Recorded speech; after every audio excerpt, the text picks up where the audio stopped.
쉬는 순간마다 내 앞에 어려운 일 보내 주님 앞에 이 몸을 맡길 때 슬픔 없네 두려움 없네 주님의 그 자비로운 손길 항상 좋은 것 주시도다 사랑스레 아픔과 기쁨을 수고와 평화와 안식을 날마다 주님들 곁에 계신 자비로 날 감싸주시네 주님 앞에 이 몸을 맡길 때 힘주시네 위로해 주네 어린 나를 품에 안으시사 항상 평안함 주시도다 내가 살아 숨을 쉬는 동안 살피신다 약속하셨네 인생의 어려운 순간마다 주의 약속 생각해보네 내 맘속에 믿음 잃지 않고 말씀 속에 위로를 얻네 주님의 도우심 바라보며 모든 어려움 이기도다 흘러가는 순간순간마다 주님 약속 새겨봅니다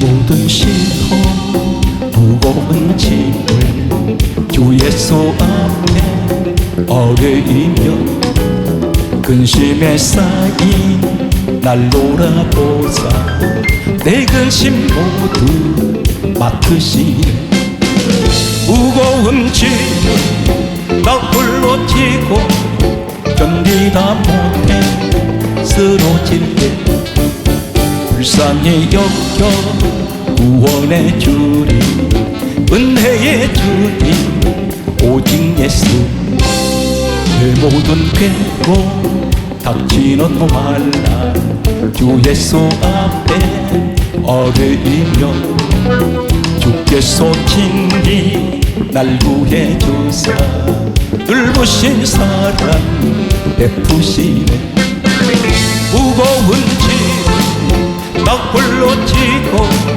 견디다 못해 쓰러질 때 불쌍히 여겨 구원의 주님 은혜의 주님 오직 예수 내 짐이 점점 무거워질 때 주 예수 앞에 어뢰이며 주께서 친히 날 구해 주사 내리신 짐 져주시네 무거운 짐 나 홀로 지고 견디다 못해 쓰러질 때 불쌍히 여겨 구원의 주님 은혜의 주님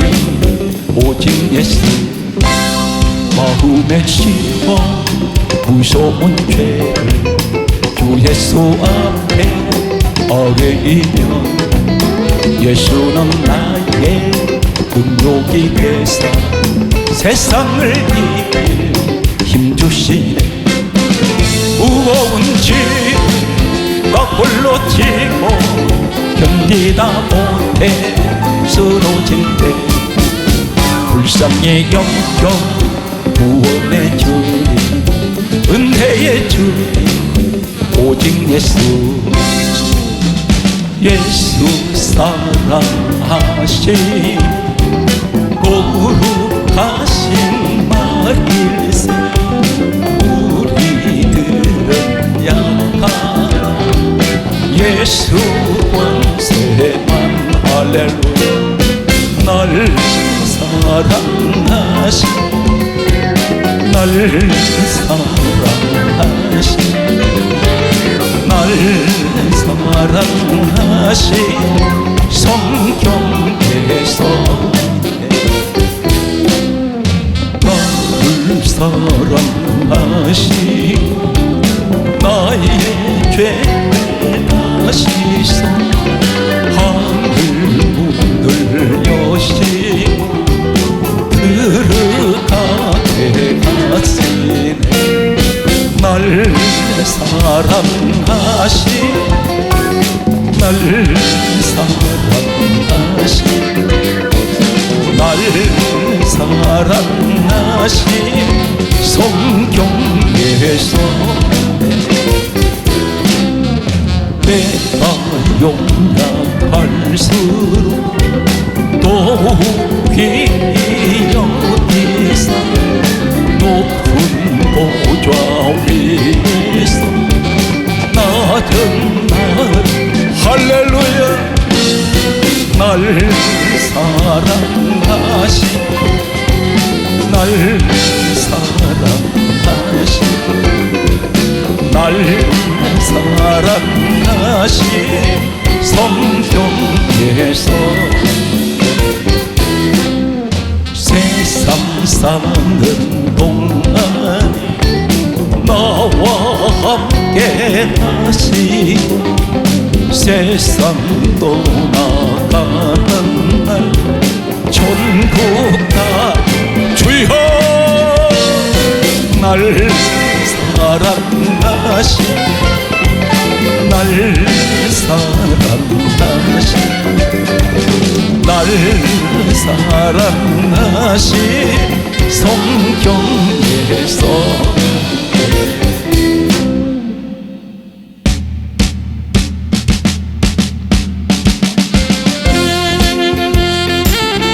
주여.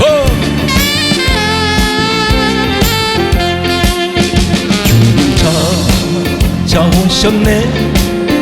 모시어 드리세.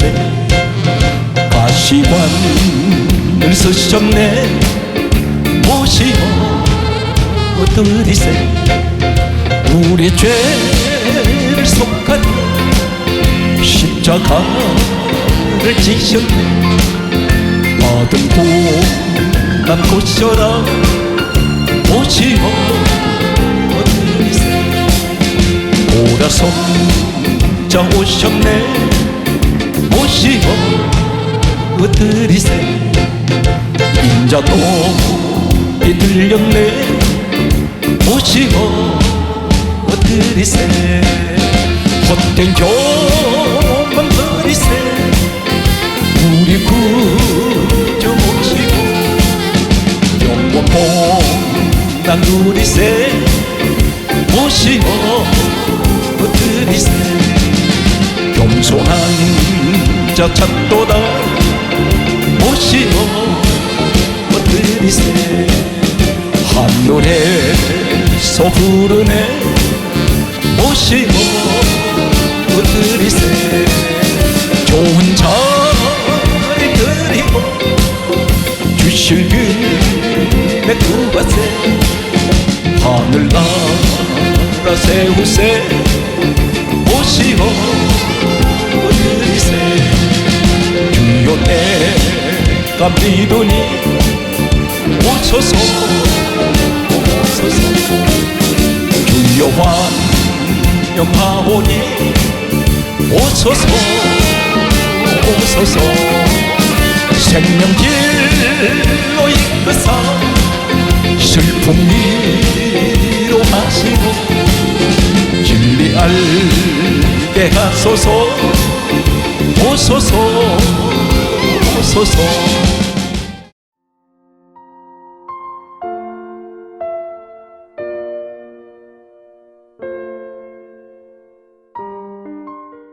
사랑하는 성도 여러분, 오늘 시간 여러분들은 하나님 말씀을 이제 처음부터 끝까지 인간의 소리로 전하는 것 같아도 이 말씀은 이사야 34장 16절에 하나님께서 친히 입으로 명령하신 말씀이고, 디모데후서 3장 16절에는 모든 성경은 하나님의 감동으로 기록되어 있기 때문에 오늘 베드로전서 2장 8절에 하나님 말씀을 듣지 않고 순종하지 않으면 다 넘어지게 되어 있습니다. 그래서 방법이 없습니다. 하나님께서 이렇게 법으로 정해 놓으셨다고 말씀합니다. 우리는 교회를 다니지 않는 분들도 세상 사람도 지혜 대명사를 얘기할 때 솔로몬의 지혜를 곧잘 이야기를 합니다. 솔로몬의 지혜, 이 사람이 어떤 사람이냐면 본래 하나님께서 지혜를 주시기 전에 이 사람은 평범한 사람이었습니다. 그런데 성경 말씀을 보게 되면 열왕기상 3장에 이 사람이 왕이 되자마자 하나님 앞에 일천번제는 일천제사를 말씀드립니다. 오늘 예배를 드리다가 하나님께서 이 사람의 예배를 받으시고 너 소원이 무엇이냐?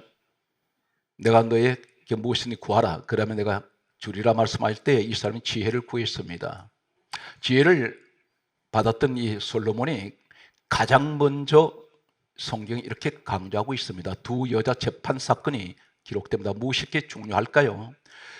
이 솔로몬이 두 여자를 재판하는데 오늘 이 말씀이 무슨 이야기겠습니까? 단순하게 우리가 성경을 볼 때 인간의 육의 눈으로 보게 되면 솔로몬이 지혜가 많아서 재판을 이렇게 했구나. 그래서 세상 사람들은 솔로몬을 이야기합니다. 그러나 이것은 표면상 솔로몬의 이야기인데 실제적으로는 예수님 이야기입니다. 전 성경을 잠깐 소개하고 있습니다. 성경을 어떻게 보아야 됩니까? 여러분, 수학 문제를 풀려면 반드시 공식을 알아야 되는데 공식을 모르면 계속해서 오답이 나올 수밖에 없습니다. 수십 문제지를 받았다 할지라도 정답이 하나도 나오지 않습니다. 오늘 성경을 열 수 있는 마스터 키가 하나 있습니다. 정답이 어디에 공식이 있습니까? 요한복음 5장 39절은 예수님께서 이 땅에 오신 후에 구약 시대가 지나고 난 후에 구약 39권 시대가 지나고 난 후에 이 땅에 오신 예수님께서 하신 말씀이 이 성경은 내게 대하여 정언하는 것이다. 이 말씀은 곧 이 모든 성경은 예수님에 관해서 기록됐다는 것입니다. 계속해서 참고로 말씀드리겠습니다. 오늘 성경을 접근하기 전에 충분히 이해를 돕기 위해서 여러분들이 육의 눈으로 성경을 따다 보면 전혀 성경이 열리지 않습니다. 요한복음 6장 63절은 말씀은 영이라 했으니 오늘 요한복음 4장 23절에서 24절 하나님도 영이십니다. 영이신 하나님은 육의 이야기를 하시지 않습니다. 전부 영적인 말씀을 하고 계시는데 이 영적 사건이 어떤 것입니까? 창세기, 출애굽기, 레위기, 민수기, 신명기 이 다섯 권의 책을 가리켜 모세의 오경, 모세의 율법이라 부릅니다. 그런데 모세가 기록한 책이 다섯 권인데 예수님께서 이 땅에 약 1500년 후에 모세 시대로부터 오셔서 하시는 말씀은 이렇게 말씀합니다. 요한복음 5장 46절에 모세는 내게 대하여 기록하였다. 예수님에 관한 기록이 되었다는 겁니다. 창세기부터 전부 예수님 이야기입니다. 오늘 성경 말씀은 계속해서 우리에게 이렇게 말씀하고 있습니다. 하나님께서 뭐라고 말씀하시냐면 모든 성경은 하나님께서 1.1획도 하나님께서 기록하게 하셔서 기록이 되었는데 히브리서 1장 1절에서 2절 말씀을 보게 되면 옛적에 여러 선지자들이 여러 부분과 여러 모양으로 말씀하신 그 하나님이 마지막 날에 그의 아들 예수 그리스도에 관하여 말씀하셨다 했습니다. 그래서 구약에 나타난 여러 가지 사건들, 여러 가지 형태의 문제들, 여러 사람들 전부 등장시키는 것은 결국은 예수 그리스도를 말씀하고 있습니다. 그렇죠? 전 성경은 한마디로 쥐어짜면 예수님밖에 안 나옵니다.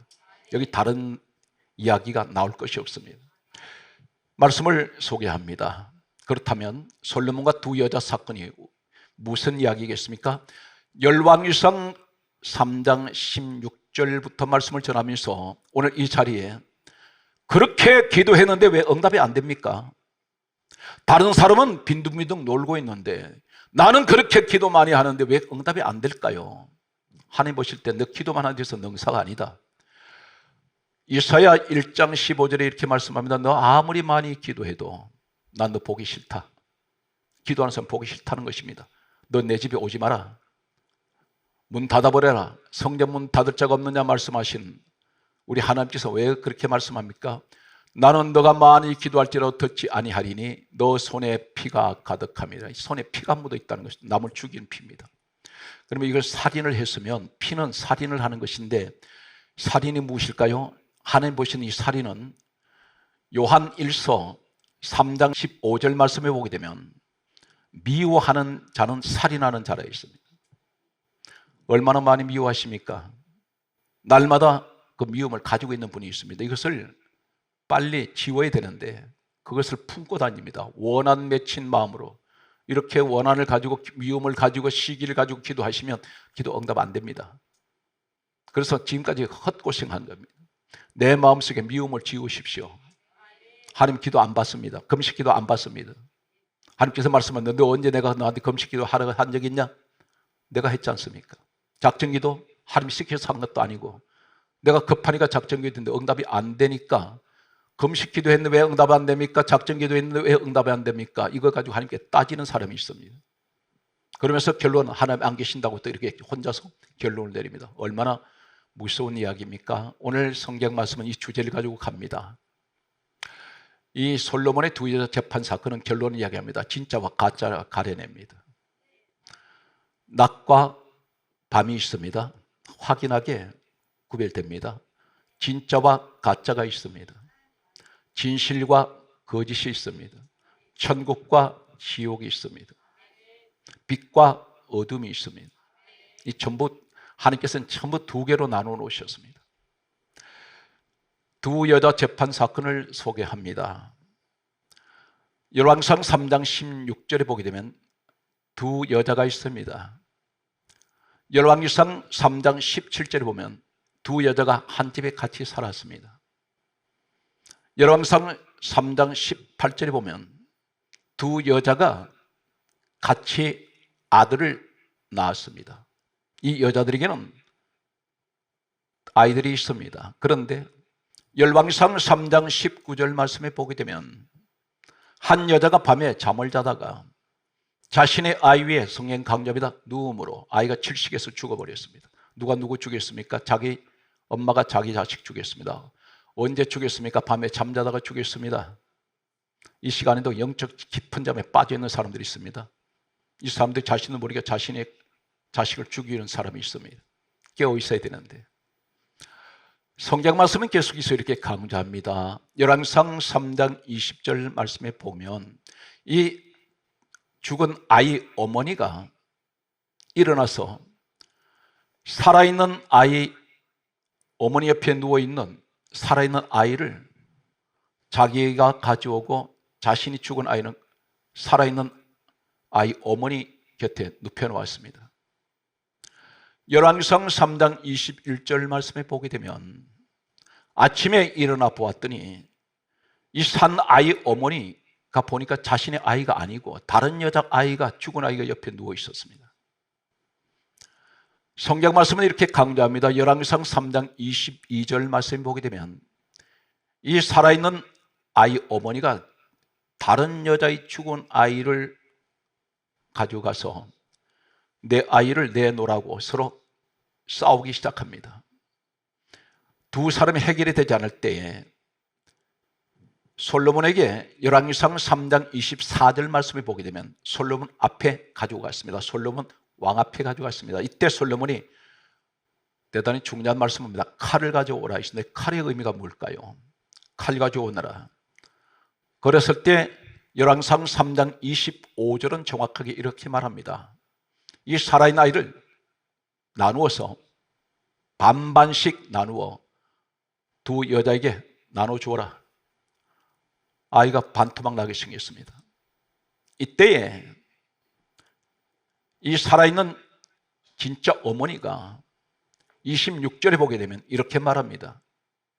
마음이 불붙는 것 같습니다. 속이 타들어갑니다. 아이가 자칫 죽게 생겼습니다. 이렇게 말합니다.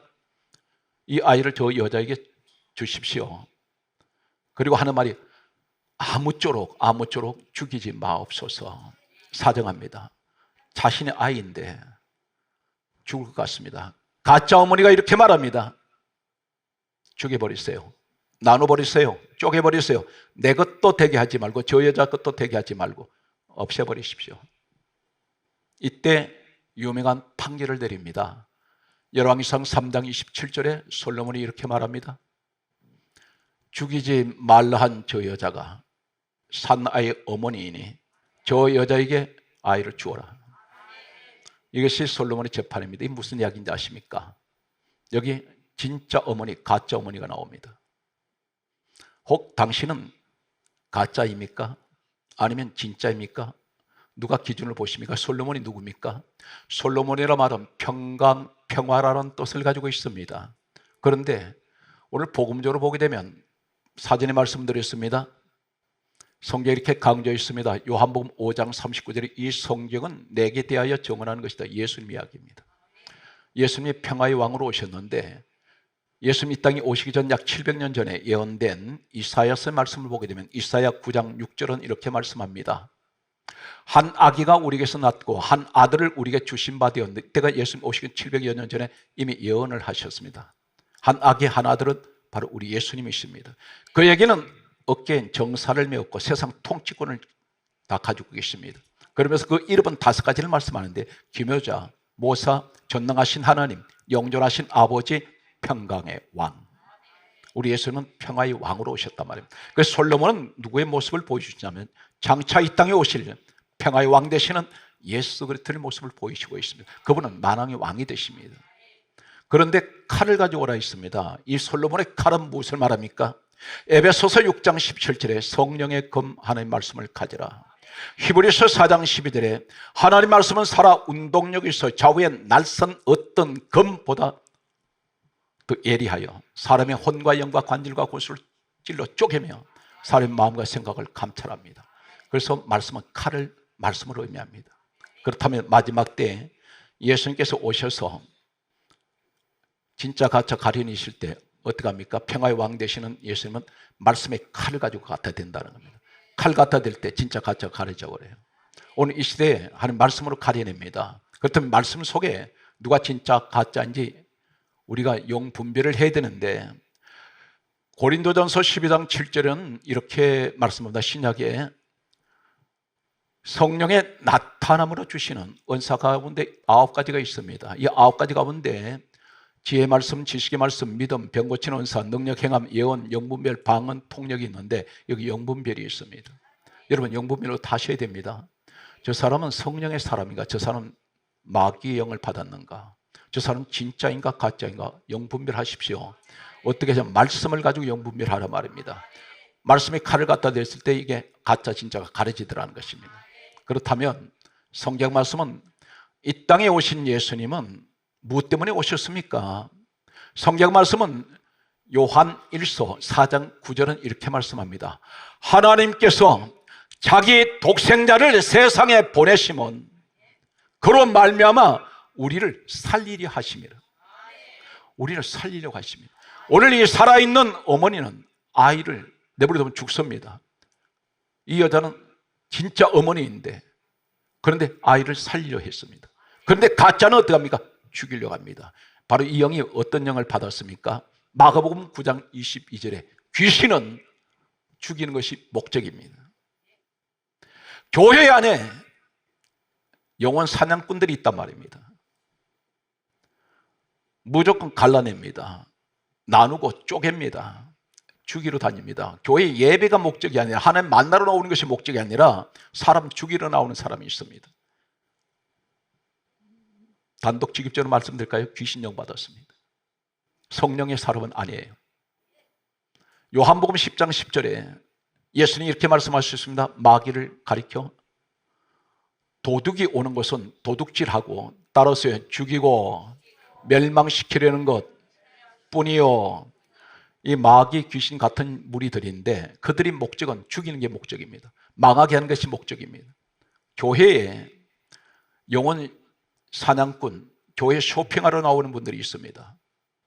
예배는 드리는 것 같은데 가짜의 모습은 어떤 것이냐면 예배 빨리 끝나면 누구를 실족시킬까? 누구한테 가서 사람들 험담을 할까? 목사 욕이나 하고 성도 간에 이간질 시켜서 없는 말 부풀려서 아니면 말구식으로 가짜를 진짜처럼 말을 흘리러 다니는 사람이 있단 말입니다.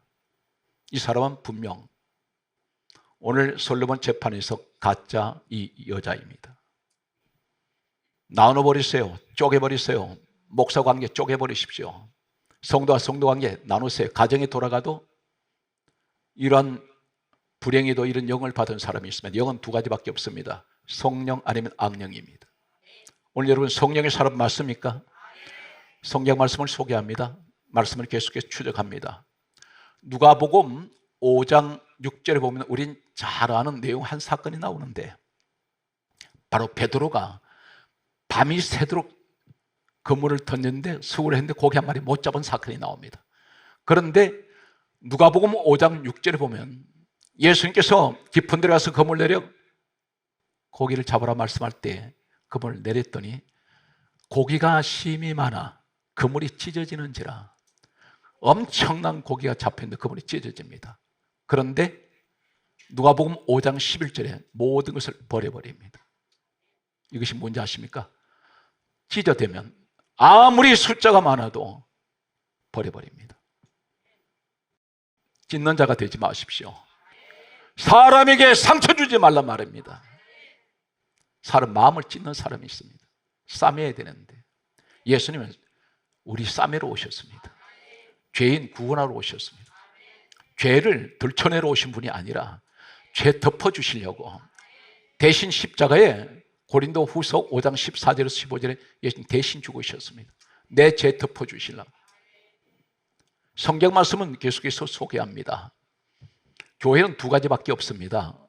목사부터 일반 성도일까지 어떤 직분을 가지고 계시든지 두 가지 중에 한 가지를 우리가 일을 해야 되는데 예수님 제자들 부르실 때에 머리 좋은 사람 부르셨습니까? 아니면 너 돈이 많구나, 너 인물 참 잘생겼구나, 너 가문이 좋구나, 그런 조건 보시고 부르신 분이 아닙니다. 여기 한 가지 꼭 기억하십시오. 마태복음 4장 18절 말씀에 보게 되면 베드로와 안드레가 성경 강조합니다. 그물 던지는 것을 보시고 부르시니 너 나 따라오너라. 뭘 할 때 부르셨습니까? 그물 던지는 것 보시고 성경 이렇게 강조합니다. 부르셨습니다. 그런데 또 한 가지 사건은 마태복음 4장 21절을 보게 되면 야고보와 요한이 그물 깁는 것을 보시고 부르시니 너 나 따라오너라. 예수님이 직접 가셔서 베드로 같은 사람은 그물 던지는 것 보시고 부르셨고 요한, 야고보 같은 사람은 그물 깁는 것을 보시고 부르셨습니다. 그물 던지는 뭘 말합니까? 그물은 복음적으로 교회를 의미합니다.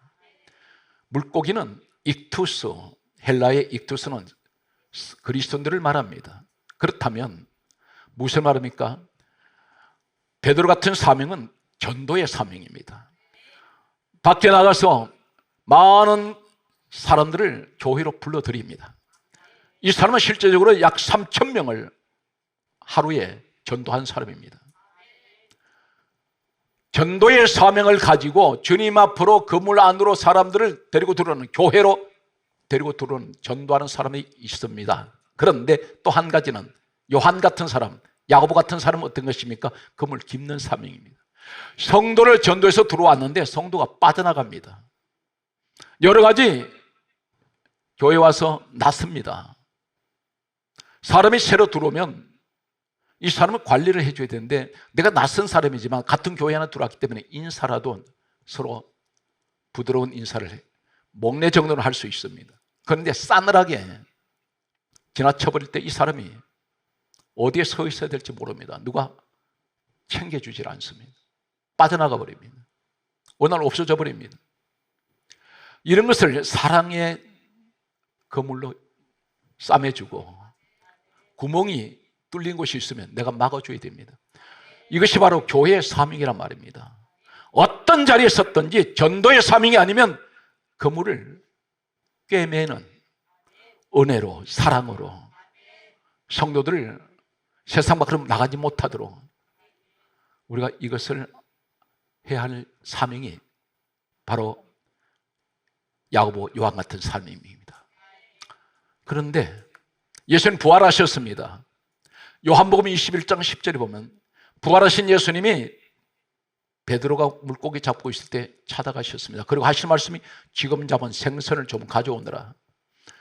그런데 이 생선이 어떤 생선인가요? 요한복음 21장 11절에 가득히 찬 물고기가 153마리이나, 따라하세요, 이같이 많으나 그물이 찢어지지 아니하는지라.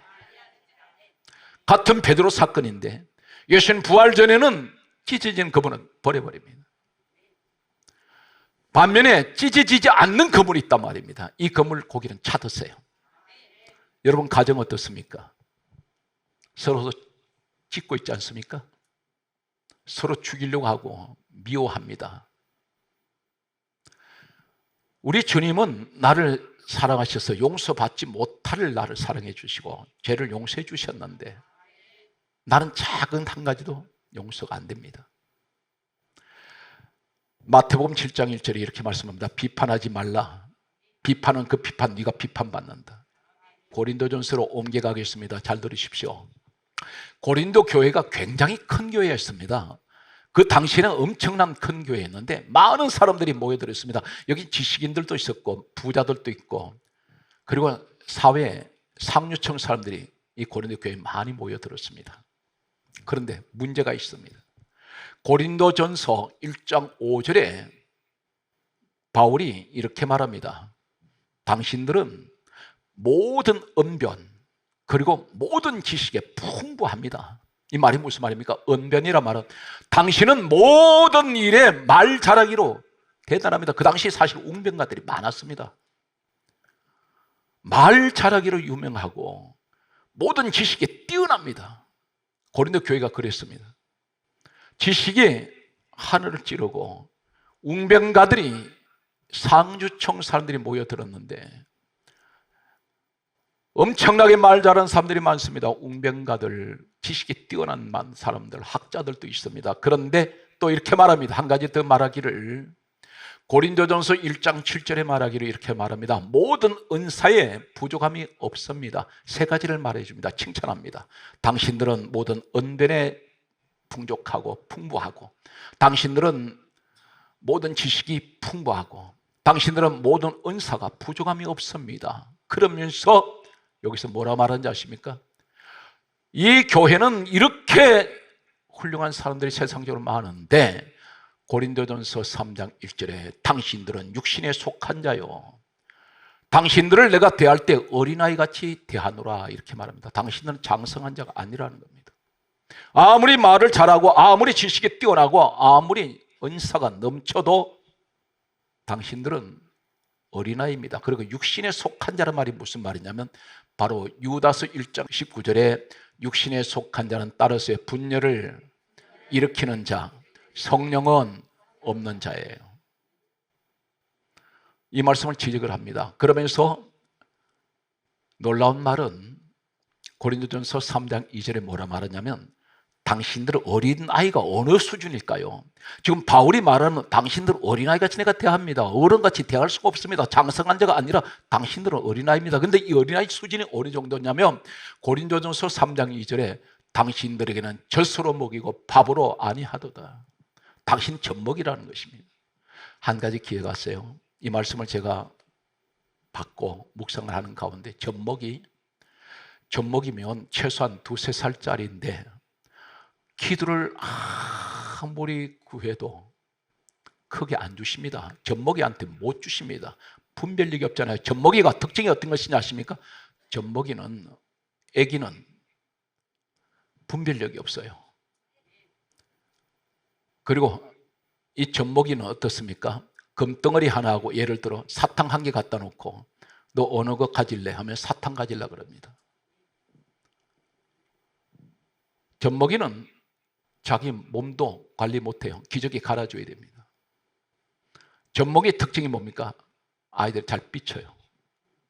그리고 젖먹이는 여러분 교회 생활에 젖먹이 수준의 어린아이란 이 의미가 어떤 것이냐면 잘 걷지를 못합니다. 띠뚱띠뚱가 주저앉아 버립니다. 그것이 뭡니까? 교회 생활 제대로 못해요. 그리고 젖먹이는 말을 잘 못해요. 더듬더듬해요. 젖먹이는 덜어도 잘 분별 못합니다. 젖먹이는 맨날 누워 있어요. 일을 안 해. 할 수가 없어요. 젖먹이는 병에 잘 걸립니다. 면역력이 약하니까. 젖먹이는 딱딱한 거 먹으면 소화가 안 돼요. 젖먹이는 귀한 걸 모릅니다. 이것이 젖먹이 수준인데 바울이 그렇게 말했습니다. 당신은 세상적으로 지식이 뛰어나고 말도 잘하고 은사 부족함이 없지만 내가 보니 당신은 젖먹이 수준입니다. 그래서 밥으로 못 먹습니다. 성경 말씀은 그러면서 이렇게 말합니다. 고린도전서 3장 3절에 당신은 육신에 속한 자로다. 여기 원인이 뭡니까? 말 잘하고 지식 뛰어나고 은사가 넘치는데 이것 때문에 안 된다는 겁니다. 고린도전서 3장 3절에 당신들은 시기와 분쟁을 하는 사람들이라는 겁니다. 시기가 있고 분쟁, 맨날 싸웁니다. 오늘 성경 말씀에 이렇게 강조합니다. 에베소서 2장 16절에 십자가로 예수님 십자가 달리신 이유를 말씀합니다. 십자가로 둘을 한 몸으로 어떻게 하나님과 죄인된 우리가 한 몸으로 화목하게 하려 하심이라. 그런데 우리는 찢어대지 않습니까? 자꾸 갈라놓지 않습니까? 이러면 기도 응답 못 받습니다. 오늘 이 원인을 아시기 바랍니다. 내 속에 늘 울분이 있고 원한을 가지고 있고 미움을 가지고 있고 시기를 가지고 엎드려 기도하면 그 기도 안 받습니다. 예수님의 마음이 통해야 되는데 마태복음 11장 29절에 예수님 뭐라고 말씀하셨습니까? 답답하시니까 가르쳐 주셨어요. 나는 마음이 온유하고 겸손하니 나한테 배워라. 너하고 내가 성격이 맞아야 될 거 아니냐. 온유하세요. 겸손하세요. 성령을 받은 사람의 특징이 무엇인지 아십니까? 능력 나타내는 것이 열매가 아니라 성령의 열매는 내 속 사람의 인격 변화입니다. 그것이 갈라디아 5장 22절에서 23절에 9가지 열매가 사랑, 희락, 화평, 오래 참음, 자비, 양선, 충성, 온유, 절제예요. 이 온유가 같이 나옵니다. 성령님의 열매도 온유, 예수님도 온유. 말씀드린 기억이 납니다. 모세가 40년 동안 광야 생활에서 이 사람 다듬어진 것이 어떤 것이 다듬어진지 아십니까? 막연하게 40년을 광야에서 지낸 것이 아니라 이 사람은 출애굽기 2장 11절 말씀을 보게 되면 이 사람이 나이 40세에 세상 것 다 가지고 있습니다. 젊음 있고 재력 있고 권력 있고 그리고 지식이 뛰어납니다. 많은 사람들한테 이 사람은 둘러싸여서 말 한마디면 수족처럼 부리는 사람들이 절대했습니다. 그는 왕자이기 때문입니다. 그런데 이 사람이 혈기를 못 참습니다. 적극적입니다. 감정적입니다. 충동적으로 사람 때리는데 죽었습니다. 자신의 힘을 믿었는데 한마디로 말해서 이 사람은 분노를 참지 못하는 사람이에요. 모세의 나이 40세 때는. 그런데 하나님이 광야로 이 사람 집어넣으셔서 어떻게 합니까? 능력을 주신 것이 아니에요. 사람을 바꾸시는데 40년 동안 이 사람이 성경에 이렇게 강조합니다. 하나님 80세에 이 사람 찾아오셔서 하신 말씀이 민수기 12장 3절에 모세의 온유함이 지면의 모든 사람보다 더하더라. 하나님 이걸 인정하신 거예요. 이제 됐다. 능력은 내가 너한테 주는 것이야. 이때 지팡이 하나 가지고 하나님께서 능력을 주실 때에 이 사람은 40년 동안 이스라엘 민족을 이끌고 갔습니다.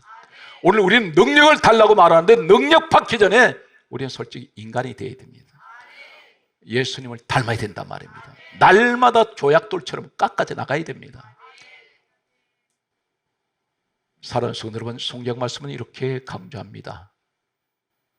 고린도 후서 5장 20절에 보게 되면 성경 한 가지 말씀입니다. 너희는 하나님과 화목하라 그러셨어요. 대단히 중요한 말씀입니다. 오늘 이 말씀이 키포인트가 될 수 있습니다. 너는 하나님과 화목하라. 하나님 어떻게 하면 화목할 수 있습니까? 성경 말씀은 이렇게 강조합니다. 에베소서 1장 23절에 교회는 예수님 몸입니다. 교회와 화목하셔야 돼요. 그런데 교회 와서 왜 찢어댑니까? 불평하시면 안 됩니다. 교회 안에 들어와서 남 험담하지 마세요. 그것은 다른 사람을 위해서가 아니라 나 자신이 하나님 보실 때 나 아직도 멀었구나. 남을 지적하기 전에 나를 먼저 봐야 됩니다. 한 가지 기억하십시오. 가늠한 여자가 예수님 앞에 끌려왔습니다. 당시 율법으로는 현장에서 간음하다가 적발되고 잡히면 돌로 쳐서 죽이는 율법에 이미 판결이 내려진 그런 율법입니다. 그런데 이 사람들이 전부 다 돌을 가지고 쳐서 죽이려고 할 때에 이 여자는 간음 하나 사건 때문에 붙들려 왔습니다. 예수님께서 뭐라고 말씀합니까? 너희 중에 죄 없는 자가 저 돌로 쳐라. 이 말씀이 무슨 말씀인지 아십니까? 너희들은 저 여자가 한 가지 간음죄 때문에 너희들은 돌로 치려고 하는데 너희들은 율법을 범한 것이 한두 가지가 아니라는 것입니다. 아무도 돌로 치지 못합니다. 사랑하는 성도들은 누가 누구를 비판합니까? 나 자신이 그 사람보다 허물이 더 많아요. 주님이 그렇게 지적합니다. 네가 누군데 그 사람은 지적하냐? 나도 정죄하지 않는데 내가 그를 위해서 죽었다. 사랑하는 성도 여러분, 관용하셔야 됩니다.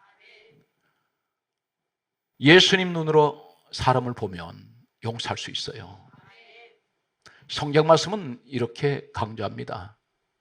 그러므로 우리가 하실 말씀은 골로새서 1장 20절에 십자가의 피로 화평을 이루사 하나님과 화목하게 되기를 기뻐하시는, 십자가, 그 고통의 십자가 지실 때에 내가 십자가를 지고 내가 죽으면 이 죄인이 하나님과 화목하게 되고 화평하게 될 것을 기뻐하시면서 그 십자가를 가셨습니다. 사랑하는 성도들은 성전 주님 몸인데 거기다 못질하면 말이죠, 비판하고 욕하면 예수님 다시 십자가에 못 박는 겁니다. 교회 안에 들어와서 남 욕하지 마세요. 남 비판하지 마세요. 목사님 욕하지 마세요. 문제가 보이면 사람하고 정의롭게 나는 이 일을 한다고 하지 마시고 기도하십시오. 최소한 목사님에서 금식기도 할 수 있는 그런 직분자가 되셔야 됩니다. 질타하지 마십시오. 성도가 성도 간에 전부 우리는 허물이 많습니다. 서로를 위해서 기도해 줘야 됩니다.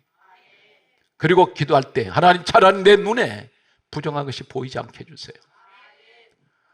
한국 교회가 다 찢어 놓았습니다. 사위도 찢어져 있습니다.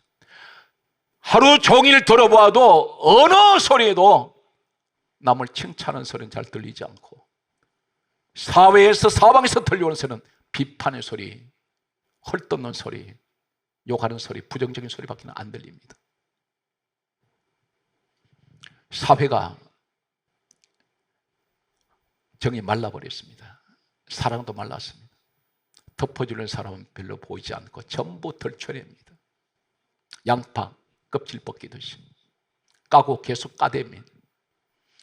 교회마저 이렇게 세수가 되어버렸습니다. 한 가지 기억하십시오. 교회는 천사들이 모인 곳이 아닙니다. 죄인들이 모인 곳입니다. 구원받은 죄인들이 모여서 여기서 천국으로 가는 곳이 교회입니다. 성경 말씀을 정리하겠습니다.